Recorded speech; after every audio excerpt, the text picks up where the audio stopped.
नमस्कार, बहुत स्वागत है आपका IND24 में। मैं हूं विवेक पांडे आपके साथ और हमारी इस खास पेशकश में आपका एक बार फिर से बहुत स्वागत है। बापू की 152वीं जयंती आज पूरा विश्व मना रहा है। राष्ट्रपिता महात्मा गांधी को जितना याद किया जाए उतना कम है और इस खास पेशकश में हम अलग अलग जिलों से बापू की उस यात्रा को आपके सामने दिखाने की कोशिश करेंगे। तो सबसे पहले हम बात करते हैं इंदौर की। राष्ट्रपिता महात्मा गांधी के साथ इंदौर शहर की कई ऐतिहासिक यादें जुड़ी हुई हैं। इंदौर यानी कि वो स्थान जहां महात्मा गांधी के मन में हिंदी राष्ट्रभाषा बनाने का विचार पहली बार आया। 28 मार्च 1918 को पहली बार गांधी जी इंदौर पहुंचे थे, जहां हजारों की संख्या में स्वयंसेवक और दर्शनार्थी गांधी जी की प्रतीक्षा में थे। गांधी जी हमेशा रेल के तीसरे दर्जे के डिब्बे में यात्रा किया करते थे। उनका यह मानना था कि यदि भारत को पहचानना हो तो तृतीय श्रेणी में ही यात्रा करनी चाहिए।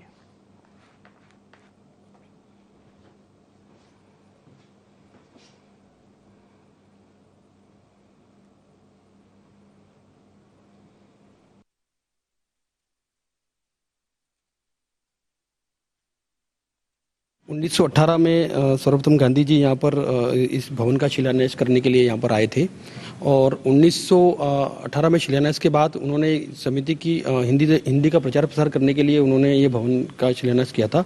उसके बाद 1930 में भवन बनके तैयार हो गया था और 1935 में फिर गांधी जी ने यहाँ पर इसकी भवन का उद्घाटन किया। तो गांधी जी की हमारे इंदौर की उपलब्धि है कि इस भवन को गांधी जी ने ही शिलान्यास किया था 1918 में और 1935 में उन्होंने इसका उद्घाटन किया था और यहीं से दक्षिण भारत के अंदर उनके पुत्र को देवदत्त गांधी को यहाँ से एक दूत बना के भेजा था ताकि दक्षिण भारत में इसका प्रचार प्रसार।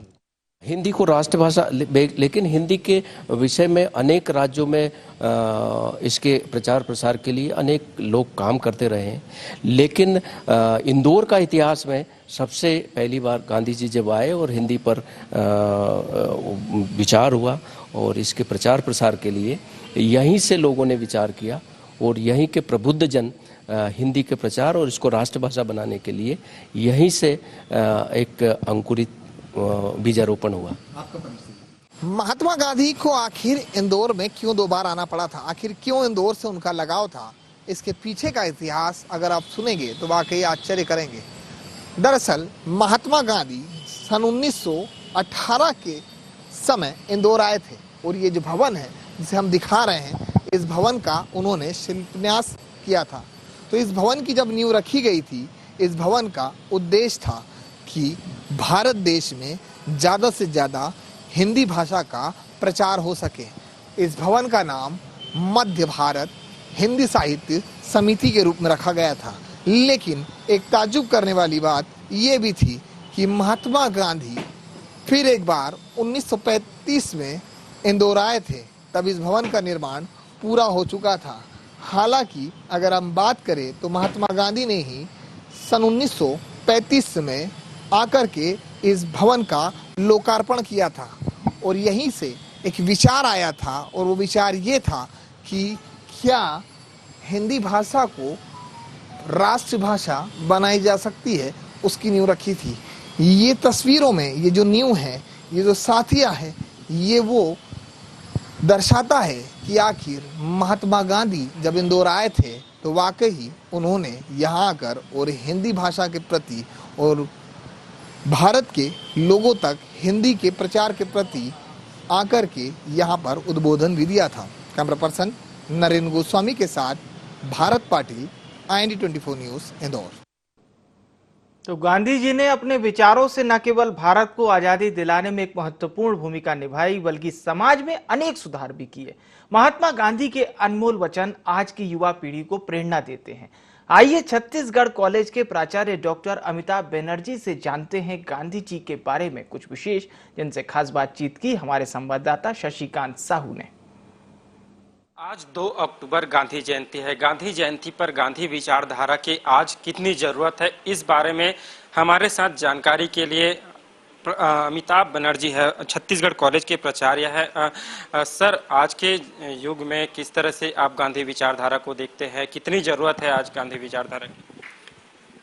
जी, ये बहुत ही एक अच्छा प्रश्न मैं मानता हूं जो आपने मुझसे पूछा है और मेरा ये विश्वास है कि गांधी जी का जो जीवन दर्शन है वो किसी समय या काल का मोहताज नहीं है।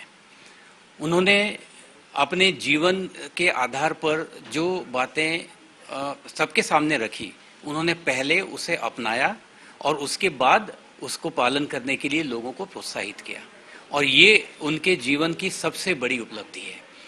और चूंकि उन्होंने पहले ही उस कार्य को किया और बाद में लोगों से अपेक्षा रखी, और इसलिए निश्चित तौर पर लोग इससे ज़्यादा प्रभावित हुए। जैसा आपने कहा कि आज के युग में गांधी दर्शन कितना सामयिक है, तो मैं ये कहना चाहूँगा कि उनके जीवन दर्शन की जो मुख्य बातें हैं, चाहे वह अनुशासन हो, समयबद्धता हो, अहिंसा हो, या देशभक्ति से रिलेटेड हो, सादगीपूर्ण जीवन व्यतीत करने की बात हो, या किसी भी कार्य को जो उन्होंने अपने हाथ में लिया उसको पूर्ण करने का जो एक जुनून उनमें रहता था कि इसे पूर्ण करना ही है, एक जिद रहती थी। हमेशा लोग जिद को अच्छी बात नहीं मानते हैं, लेकिन यदि यह पॉजिटिव डायरेक्शन में जा रहा है तो जिद भी बहुत जरूरी है किसी कार्य को पूर्ण करने के लिए। और एक आत्मविश्वास, यदि हम एक सही दिशा में जा रहे हैं तो हमारे साथ एक, यदि इस तरह के कोई जननायक हैं तो उनके साथ पूरी भीड़ चलती है, पूरे देशभक्तों का साथ रहता है, और इसके साथ ही आत्मविश्वास उसके सभी के मन में पैदा होता है, और उस कार्य को पूर्ण करने की जो एक परसेंटेज ऑफ सक्सेस है वह बढ़ जाता है, ऐसा मेरा मानना है। सर, आपने अहिंसा की बात की। अभी युवा जो है अहिंसा छोड़कर हिंसा पर ज्यादा जो हिंसा ज्यादा सोचते हैं। जिस प्रकार की उसकी सोच की बात करें, हिंसा से जो काम है वो आसानी से हो पाता है। नहीं, ये यदि किसी भी विचारधारा में यह बात आ रही है तो इसे सिरे से नकारना चाहिए, और हम सबको मिलकर, चाहे वो गांधी जी के दर्शन के आधार पर हो या हम सबको जो भी ज्ञान है उसके आधार पर हो, हिंसा तो किसी भी मायने में किसी भी चीज का सॉल्यूशन नहीं हो सकता। हिंसा केवल हिंसा ही पैदा करता है, हिंसा से किसी बात का सॉल्यूशन नहीं मिल सकता। तो इसके लिए तो हम सबको मिलकर प्रयास करना चाहिए कि यदि इस प्रकार की कोई भी विचारधारा किसी भी लेवल पर, चाहे वो बच्चों के मन में हो या किसी भी के मन में पैदा हो रही हो, तो उसको हमें सिरे से दूर करने के लिए प्रयास करना चाहिए। सर, कहीं ना कहीं अभी युवा जो है गांधी विचारधारा से दूर होते जा रहे हैं, कहाँ देखते हैं आप? मुझे ऐसा नहीं लगता। गांधी विचारधारा से दूर यदि कोई हो रहा है तो हर तरह के लोग आपको हर जगह पर मिलेंगे। गांधी विचारधारा से प्रभावित और उनसे उनके बताए राह पर चलने वाले लोग भी मौजूद हैं, हर समय मौजूद हैं और हर जगह पर मौजूद हैं, और उनके साथ ही हमें इस विचारधारा के साथ आगे बढ़ते हुए देश को उस लेवल तक ले जाना है जिसके लिए गांधी जी ने और अन्य शहीदों ने अपने जीवन का बलिदान किया है। सर, गांधी विचारधारा को लेकर युवाओं के लिए आप क्या कहेंगे? युवाओं किस प्रकार से विचारधारा को अपने जीवन में जो है उतार सकते हैं? देखिए, हम लोग एक शिक्षक हैं, मैं बेसिकली एक शिक्षक हूं, अपने आप को जीवन भर एक शिक्षक और एक विद्यार्थी भी मानता हूं। तो इस नाते मैं ये कहना चाहूँगा कि जो गांधी जी के जीवन से हमें शिक्षा मिलती है, जिसका उल्लेख मैंने पूर्व में भी किया है, अनुशासन, समयबद्धता, अहिंसा, देशभक्ति, सादगी से जीवन व्यतीत करने के संबंध में, या आत्मविश्वास के साथ किसी भी कार्य को करने के लिए, ये जो बातें हैं ये किस जीवन के हर क्षेत्र में लागू होते हैं।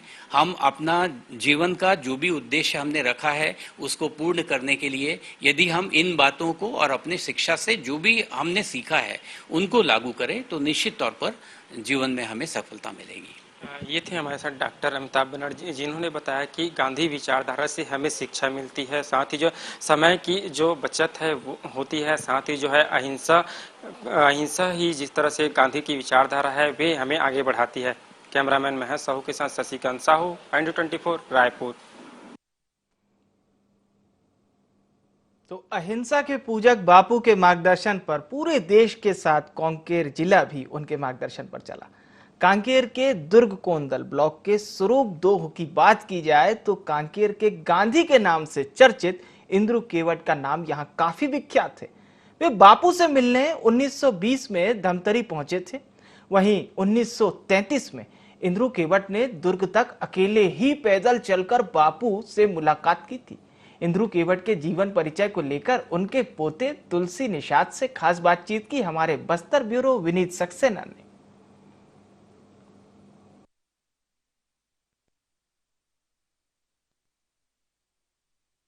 बापू जी की 152वीं जयंती। बापू को कौन याद नहीं करता। और बापू के जो आदर्श थे, बापू ने बगैर हथियार उठे देश को जो आज़ादी दी, और बापू से प्रभावित होकर बापू के जो आदर्शों का पालन करते हुए बहुत सारे क्रांतिकारी भी बने।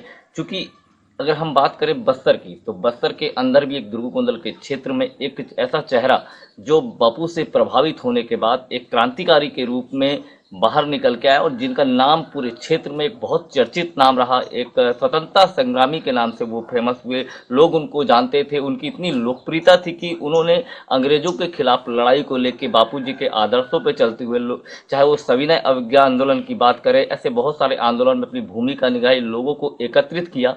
क्योंकि आज हम उस परिवार के पास बैठे हुए हैं। क्योंकि इंद्रू केवट जी की बात करें तो वो 22/10/1965 को उनकी मृत्यु हो गई थी। फिलहाल हम उनके भी परिवार के साथ हैं। उनके पोते हमारे साथ मौजूद हैं इस वक्त, तुलसीराम निषाद जी। उनसे जानते हैं कि बापू जी से कैसे वो प्रभावित हुए, और बापू जी के आदर्शों से चलते हुए कैसे एक स्वतंत्रता संग्रामी के रूप में उन्होंने कार्य किया, कैसे यहाँ पे नई एक अलख जगाई। आप क्योंकि उनके पोते रहे हैं, बापू जी से जो प्रभावित होकर जो इंद्रू केवट जी ने एक स्वतंत्रता संग्रामी बने। जी, 1920 में जब गांधी जी का पदार्पण हुआ तो उसका संदेश इधर बिहार एरिया में अपने दादाजी इंद्रू केवट को पता चला, जिसमें वो भाग लेने के लिए अपने साथी कंगलू कुम्हार और पातर हलबा, जो भेलवा पानी और गोटुल मुंडा के निवासी हैं, उनके साथ बिहार जंगलों को पैदल मार्च करते हुए वो धमतरी मकई चौक पहुंचे, जहां पर गांधी जी से मुलाकात हुआ। गांधी जी के बैठक में शामिल होकर अंग्रेज के असहयोग आंदोलन में भाग लिए, जहां पर उन लोग सभी साथी मिलकर बहुत से छत्तीसगढ़ के किसान मजदूर सभी लोग वहां इकट्ठा हुए। बहुत से ऐसे सेनानी थे, जिसमें मकई चौक में बैठक में गांधी जी से आशीर्वाद लेकर वहां कसम खाकर आए कि अंग्रेज के विरुद्ध असहयोग आंदोलन माने उनका सहयोग नहीं करना है। ये कसम खा करके अपने गांव अपने साथियों के साथ इंद्रू केवट जी ने अपने गांव लौटे। बिल्कुल, जब इंद्रू केवट जी रहेंगे तो आप शायद बहुत छोटे रहे होंगे। लोग जो आपको इतिहास बताते हैं, आपके पिताजी आपके जो इतिहास बताया, वहाँ से आने के बाद उन्होंने किस प्रकार यहाँ के जो आदिवासी बहुल क्षेत्र में हैं, कैसे लोगों को जागृत किया और कैसे लोगों को समझाया कि अंग्रेजों के खिलाफ लड़ेंगे। महात्मा गांधी जी के जो आदर्श है, महात्मा गांधी जिस प्रकार का असहयोग आंदोलन की बात करें, उस पर बढ़ चढ़ के हमको हिस्सा लेना है। तो आपको जो जानकारी किस प्रकार की, चूँकि आप भी समाज सेवी के रूप में यहाँ पे कार्य कर रहे हैं, तो किस प्रकार वो यहाँ पे लोगों को उन्होंने काम करवाया, कैसे लोगों को इकट्ठा किया जाए, क्योंकि आदिवासी बहुल अंचल क्षेत्र में। जी, गांधी जी के मिलने के बाद उनका जो वास्तविक जो अस्त्र हथियार जो उनको मिला वो है अहिंसावादी। सत्य, धर्म और अहिंसा के वो पुजारी थे, जिनको इन सभी साथियों ने अपना करके अपने क्षेत्र में, इस आदिवासी बहुल क्षेत्र में हर किसान भाई बहनों को ये उनके संदेश के रूप में अलग जगाया कि अंग्रेज के जो भी सहयोग कर रहे थे वो अब उनका सहयोग नहीं करेंगे। इसीलिए वो असहयोग आंदोलन लेकर के गांव-गांव में उनका अलग जगाया और पुरजोर अंग्रेजों का विरोध किया।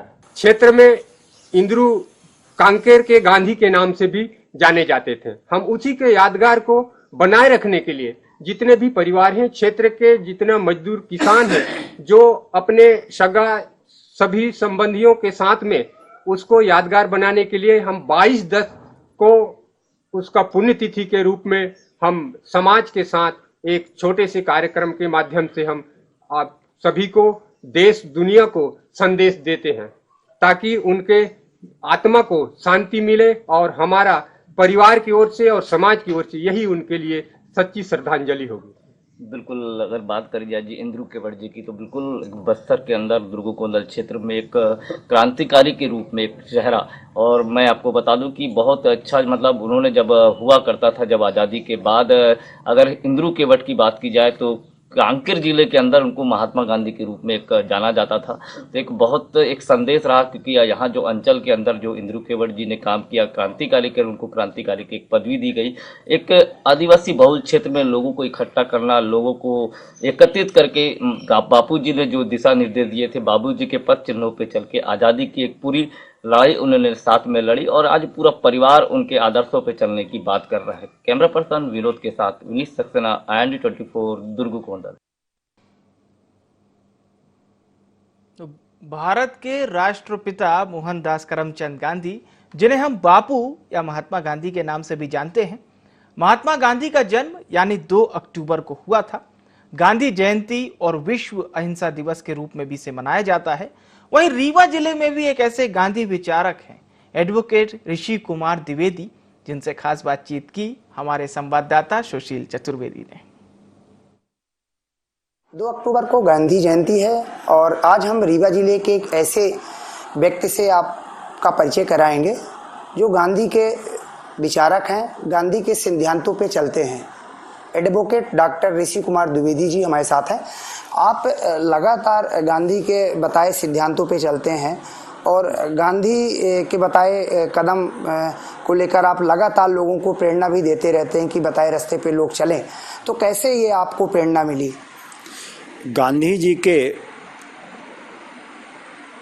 जो विचार हैं, गांधी जी के बताए मार्ग पर चलने की प्रेरणा हमारे पिताजी से, पिताजी के साथी थे महेश चंद्र श्रीवास्तव, महेश बाबू, जो हमारे प्रधानमंत्री जी नेहरू जी के साथ में वहाँ दिल्ली में रहते थे। वो जब कभी आते थे उन्होंने शुरुआत कराई इस कार्यक्रम की। उसके बाद से हमने गांधी जी के बताए मार्ग पर चलने के लिए अग्रसर हुए। पिताजी भी हमारे 40 साल से गांधी जयंती का आयोजन करके सभी को बुला करके और आयोजन करते थे। मैं भी लगातार उन्हीं के कार्यक्रमों के, उनके बताए मार्ग के अनुसार कार्यक्रम अपना लगातार निरंतर चालू रखते हैं। 2 अक्टूबर को हम गांधी जयंती मनाते हैं। सभी वरिष्ठ जन, बुद्धिजीवी समाज के लोगों को बुला करके और समाज के लोगों को एक दिशा निर्देश गांधी जी के बताए रास्ते पर चलने के लिए देते हैं। अब गांधी जी की जो मेन बातें थी, गांधी जी के जो सिद्धांत थे, सत्य, अहिंसा, अपग्रह, उस पर भी हम लोग जोर देते हैं कि गांधी जी कहते हैं कि हिंसा से किसी का जीवन सरल नहीं होता। गांधी जी का जो सत्य, अहिंसा और अहिंसा के बिना सत्य में चलना चाहिए, सत्य से ही हमारी विजय होगी और बहुत सारी वस्तुओं का हम संग्रह न करें, कम से कम वस्तुओं का संग्रह करके अपना जीवन चलाएं। गांधी जी की और थ्योरी थी स्वावलंबन की। तो गांधी जी ने स्वावलंबन में भी ये कहा है कि हमको स्वावलंबी बने, हमारा ग्राम, हमारा प्रदेश, हमारा जिला, तो हमको अपनी आवश्यकता की सारी वस्तुएं हमको ग्राम में मिल जाएं, जिस कारण से हमको दूसरे के ऊपर निर्भर न रहना पड़े। सबसे बड़ी उनकी प्रेरणा थी, उनका सिद्धांत था। उसके बाद गांधी एक व्यक्ति नहीं, गांधी एक विचारधारा थे। सबसे बड़ी प्रेरणा हमको मिलती है उनके जीवन से कि अंग्रेज जैसे इतने बड़े साम्राज्य को जो कहते थे कि हमारा जन्म ईश्वर ने इसलिए पैदा किया है कि हम गोरे लोगों को कि इन काले लोगों के ऊपर हम राज्य करेंगे, तो उस गोरे लोगों को गांधी जी ने अपने जीवन काल में सत्याग्रह और आंदोलन के जरिए उन अंग्रेज फिरंगियों को हमारे देश से बाहर किया और हमको आज़ादी दिलाई। गांधी जी के इन सिद्धांतों से हम प्रेरणा लेते हैं। तो और उनके अनुसार अगर हम चलते हैं तो हमको कोई दिक्कत नहीं होगी। हमारा समाज, हमारा देश, हमारा प्रदेश, हमारे यहाँ की जनता सब खुशहाल रहेगी। हमको दोबारा किसी के सामने झुकना न पड़ेगा, हमको गुलाम न होना पड़ेगा। यही गांधी जी की सबसे बड़ी प्रेरणा।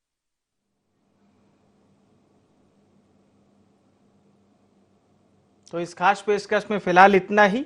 गांधी जी के विचारों पर आप भी सदा चलते रहें, इसी उम्मीद के साथ दीजिए इजाजत। नमस्कार।